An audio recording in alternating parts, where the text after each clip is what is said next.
আসসালামু আলাইকুম। আমি রাতুল আছি আপনাদের সাথে এবং ওপ্পো বাংলাদেশের মার্কেটে আজই লঞ্চ করেছে একটি brand new smartphone which is Oppo A57। তো এই ডিভাইসটা আমি হাতে পেয়েছি গত 2 দিন আগে। সো আজকের ভিডিওতে থাকছে না কোনো ফুল ইনডেপথ রিভিউ, যেহেতু মাত্র 2 দিন আগে পেয়েছি। এখন পর্যন্ত ফোনটা আমার ওভাবে ইন্টেন্সিভলি ইউজ করা হয়নি, সো সেজন্য কিছুটা সময় ওয়েট করতে হবে। বাট আজকের ভিডিওতে আপনাদের সাথে শেয়ার করব যে এই ডিভাইসটার বক্সে আপনারা কী কী পাচ্ছেন এবং এই বক্সে একটা জিনিস দেখে অ্যাটলিস্ট আপনারা হ্যাপি হবেন। এছাড়া রিসেন্টলি আমরা 18,000 টাকা বাজেট রেঞ্জে খুব বেশি স্মার্টফোন লঞ্চ হতে দেখছি না স্মার্টফোন কোম্পানিগুলোর দ্বারা।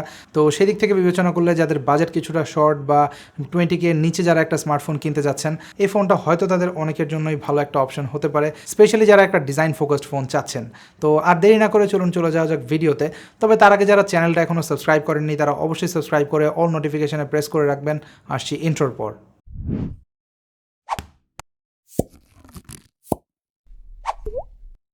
অলরাইট, তো এই হচ্ছে ওপ্পো A57 এর বক্স এবং বক্সের কর্নারে আপনারা দেখতে পাচ্ছেন এটি 464GB ভেরিয়েন্ট, অর্থাৎ 18,000 টাকায় আপনারা যে ভেরিয়েন্টটা পাচ্ছেন সেটি 464GB'ের ভেরিয়েন্ট। এবং চলুন ওপেন করা যাক এই বক্সটি। তো বক্সটি ওপেন করে অ্যাজ ইউজুয়াল আপনারা শুরুতে একটা এনভেলপ পাবেন, যার ভেতরে রয়েছে অনেকটা এক্সপেক্টেড কিছু পেপার ওয়ার্ক, একটা সেমিজেকশন টুল এবং একটি সিলিকন কেস। এর পরের কম্পার্টমেন্টে পাচ্ছি অফকোর্স ফোনটা এবং আমাদের যে রিভিউ ইউনিট, এটার কালার গ্লোয়িং গ্রিন। এবং ফোনটির উপরেই আপনারা বেশ কিছু ফিচার্স দেখতে পাবেন, লেখা রয়েছে যেগুলো কি ফিচার্স এই ফোনটার।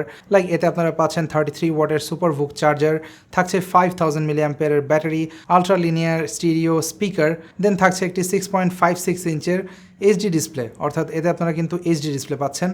ওকে, তো ফোনটি আপাতত সাইডে রেখে দেখা যাক বক্সে আর কী কী থাকছে। দেন অফকোর্স নিচের কম্পার্টমেন্টে আপনারা পাচ্ছেন একটি 33 ওয়াটের ভুক চার্জার, যেটা দিয়ে আপনারা ফোনটা কিন্তু যথেষ্ট ফাস্ট চার্জ করতে পারবেন, যেহেতু এর যে ব্যাটারি সেটি 5000 মিলিঅ্যাম্পিয়ারের। আর থাকছে একটি USB type A to type C cable, that's it. তো এই ছিল বেসিক্যালি বক্স কন্টেন্ট। এবার চলে যাওয়া যাক ফোনে। অলরাইট, তো এই হচ্ছে আমাদের ফোন এবং যেমনটা দেখতে পাচ্ছেন গ্লোয়িং গ্রিন। এই কালারটা কিন্তু আসলে যতটা গ্রিন আমি মনে করেছি ততটা না, এটা খুবই সাটল লুকের, তবে এটা কিন্তু খুবই এলিগেন্ট একটা কালার লাগছে আমার কাছে। স্পেশালি এই রেয়ার পোর্শনটার যে ওভারঅল ডিজাইন অ্যাস্থেটিক, এটা কিন্তু এই কালারের সাথে বেশ চমৎকারভাবে কমপ্লিমেন্ট করছে। এবং ক্যামেরা মডিউলের যে ডিজাইনটা, এটা আমরা দেখেছি কিছুদিন আগে ওপ্পো F21 Proতে, এটাতেও সেরকম রয়েছে, যদিও এখানে কোনো গ্লোয়িং লাইট আপনারা পাবেন না। এছাড়া এখানে একটা গ্লিটারি ফিল রয়েছে, যদি আপনারা একটু ফ্ল্যাশি টাইপের পছন্দ করে থাকেন সেই ক্ষেত্রে এটা আপনার কাছে বেশ ভালো লাগবে। আর ফোনটি থাকা আইও পোর্টের কথা যদি বলি, এতে মোটামুটি আপনারা সব আইও পোর্টসই পেয়ে যাচ্ছেন।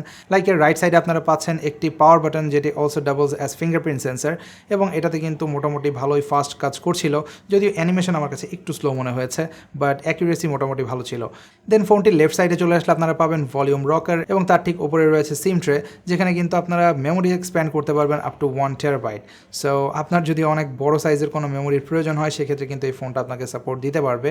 এবং বটমে চলে আসলে আপনারা দেখতে পাবেন স্টিল ধরে রাখা হয়েছে 3.5mm হেডফোন জ্যাক পোর্ট, থাকছে primary microphone type C port, যেটা অফকোর্স 33 ওয়াটের ভুক চার্জিং সাপোর্টেড, এবং একটি বটম ফায়ারিং স্পিকার।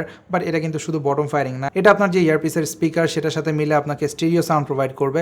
এবং এটার যে সাউন্ড কোয়ালিটি সেটা সত্যি বলতে এই বাজেট রেঞ্জে আমার কাছে যথেষ্ট ইমপ্রেসিভ মনে হয়েছে। গুড এনাফ লাউডনেস আপনারা এতে পাবেন এবং ফুল ভলিউমেও খুব বেশি ডিস্টরশন আমি লক্ষ্য করিনি। আর তাছাড়া এটাতে যে ব্যালেন্স ছিল সেটা মোটামুটি ভালোই লেগেছে আমার কাছে, অর্থাৎ টপ পোর্শন এবং বটম পোর্শনের কোনোটাকে ওভার পাওয়ার্ড মনে হয়নি একটা আরেকটা থেকে, which is a good sign specially in this budget range. তবে ফ্রন্টে আসলে আপনারা দেখতে পাবেন কিছুটা আউটডেটেড ডিজাইন, অর্থাৎ এটাতে ডিউ ড্রপ নচ রয়েছে ইনস্টেড অফ পাঞ্চ হোল, যেটা আমরা এখন এই বাজেট রেঞ্জের অনেক ফোনে কিন্তু পেয়ে থাকি। এবং এর যে IPS প্যানেলটা রয়েছে এটা কিন্তু HD+ রেজলিউশনের, অর্থাৎ ফুল HD আপনারা পাচ্ছেন না। তবে ওভারঅল ডিসপ্লের যে কোয়ালিটি আমার কাছে ইনিশিয়াল ইমপ্রেশনে মনে হয়েছে কালার রিপ্রোডাকশন বেশ ভালো এবং ওয়াইডার একটা ভিউইং অ্যাঙ্গেল আপনারা পাবেন। হ্যাঁ, কিছুটা পিক্সেলেশন হয়তো আপনারা দেখতে পাবেন যদি আপনারা আপ ক্লোজ দেখেন কোনো কন্টেন্ট। দেন ক্যামেরার কথা যদি বলি, এই ফোনটাতে আপনারা পাচ্ছেন 13 মেগাপিক্সেলের একটি ক্যামেরা, যেটা প্রাইমারি ক্যামেরা। এছাড়াও থাকছে 2 মেগাপিক্সেলের একটি ডেপথ সেন্সর, এবং প্রাইমারি ক্যামেরা দিয়ে আমি ইনডোর লাইটিং কন্ডিশন এবং আউটডোরে টুকটাক 2-1টা ছবি তুলেছি গত 2 দিনে, এবং যেমনটা রেজাল্টগুলোতে দেখতে পাচ্ছেন 13 মেগাপিক্সেল হিসেবে ডিটেল ওকে ছিল। এবং কালার রিপ্রোডাকশন আমি বলবো কিছুটা কুলার সাইডে রয়েছে, এটা আরেকটু ওয়ার্ম চাইলে আপনাকে কিছুটা এডিট করে নিতে হবে। আদার দেন দ্যাট হোয়াইট ব্যালেন্সে খুব বেশি মেসড আপ করতে আমি দেখিনি। ইভেন এই ধরনের আর্টিফিশিয়াল লাইটিং কন্ডিশনেও এর যে ফ্রন্টের 8 মেগাপিক্সেলের ক্যামেরা, এটাও বেশ ভালো রেজাল্ট দিয়েছে। স্ক্রিন টোনে কিন্তু যথেষ্ট ভালো একটা কালার রিপ্রেজেন্টেশন ছিল। তবে ক্যামেরা আরও বিভিন্ন লাইটিং কন্ডিশনে টেস্ট করার প্রয়োজন রয়েছে, সো এখনই ফাইনাল ভার্ডিক্ট দিচ্ছি না, কারণ এটা আমরা প্রপারলি লো লাইটে এখনও টেস্ট করিনি ওরকমভাবে, যেহেতু মাত্র 2 দিন আগে ফোনটা আমি হাতে পেয়েছি। এছাড়া ফোনটাকে পাওয়ার করছে মিডিয়াটেকের হেলিও G35 চিপসেট, যেটা একেবারেই এন্ট্রি বাজারের একটি চিপসেট, এবং এটা অবশ্যই ইমপ্রুভ হতে পারতো 18,000 টাকা প্রাইস রেঞ্জে। এবং এখানে আমরা অনেক পাওয়ারফুল ফোন দেখছি রিসেন্টলি, যদিও কারেন্ট সিচুয়েশনে আসলে প্রত্যেকটা ফোনের প্রাইস কিছুটা ইনক্রিজ করার কারণে আইদার আমরা স্পেক্সে কম্প্রোমাইজ দেখতে পাচ্ছি অথবা ফোনের প্রাইস আমরা অনেক বেশি বেড়ে যেতে দেখছি। সো এটা এখন অনেকটা কমন ট্রেন্ড বলতে পারি আমরা। তবে তারপর আমার মনে হয় এখানে প্রসেসরে একটা স্কোপ ছিল কিছুটা ইম্প্রুভমেন্ট আনার।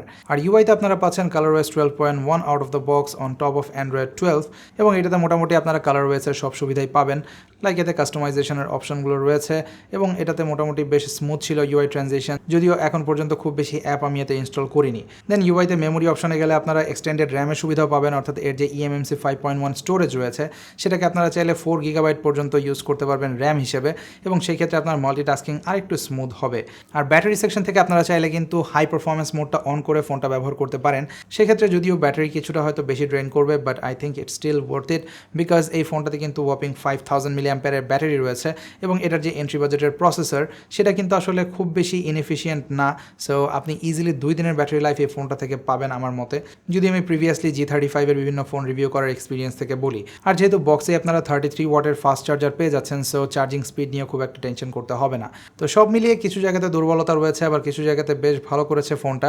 তবে ওভারঅল কেমন ফোনটা সেটা নিয়ে অবশ্যই বিস্তারিত আসছে একটা ফুল ইনডেপথ রিভিউতে।